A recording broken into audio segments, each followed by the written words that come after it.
Joining us now for a reaction in Austin, Texas, is my former colleague in the Bush administration, Karl Rove. Karl, could we start with Alabama and get your take on the Senate race results tonight? I guess it probably in the last few days looked like Roy Moore was going to win it. What do you think?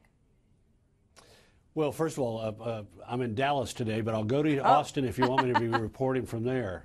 I love Dallas, too. Shall I go now? No, please stay. Okay, good. Full disclosure, I'm a volunteer with a super PAC that was supporting Luther Strange, and tonight Roy Moore won fair and square and whooped him well. And I thought Luther's concession speech was really sort of classy, and good for him.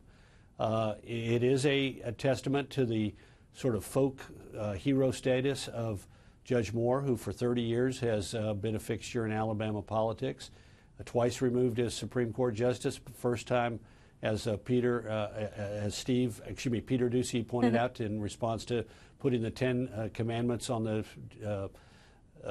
judicial building grounds. The other time for basically saying Alabama officials shouldn't live up to the requirements of the gay marriage Supreme Court decision. And this made him a very strong figure in the religious community, in the social conservatives, Christian conservatives. And you see that tonight. Virtually every rural county of Alabama is carried by Moore and by big margins. Strange's support is in Huntsville in the north and Birmingham and its suburbs in the center. And he runs reasonably well in the far southern part of the state around Mobile. But rural people came out to vote strongly for him. Focus groups that that the Super PAC American Crossroads Senate Leadership Fund ran. I was interested in those focus groups. People said, you know what, I know he shouldn't have done it, but I'm glad he stood up for our faith in that way. They removed him as a judge because he refused to abide by a court injunction in one case. But you know what? It shows where his heart is, and I want him to go to Washington. So tonight, a populist outsider who has been a fixture in politics in Alabama is going to Washington. So I'm sure you're probably aware that last night Steve Bannon, who left the White House in August, whether he left or he was fired, I guess that depends on who you ask. General Kelly would say he was fired. But regardless, he maintains a good relationship with President Trump.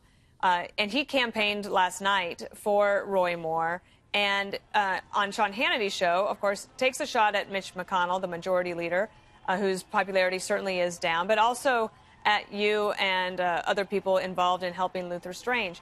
And I wonder if you want to respond to that, because it seems to me that Republicans have got to figure out a way to work together going forward if President Trump's agenda is actually going to get accomplished.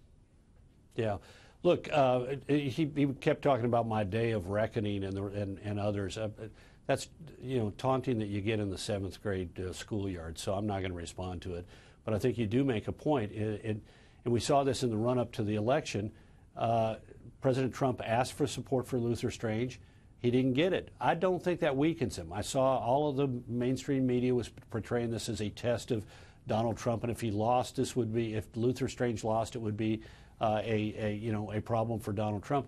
Every bit of evidence I saw was that Alabamians, no matter who they supported for president or for Senate, loved the president, and he was very popular in the state. And I think people said, you know what, I appreciate the president's advice, but I'm going to go for Roy Moore. And in a way, the people who opposed the president's choice are now going to have to sort of try to ingratiate themselves with the president. They better not be out there crowing about how they beat the president.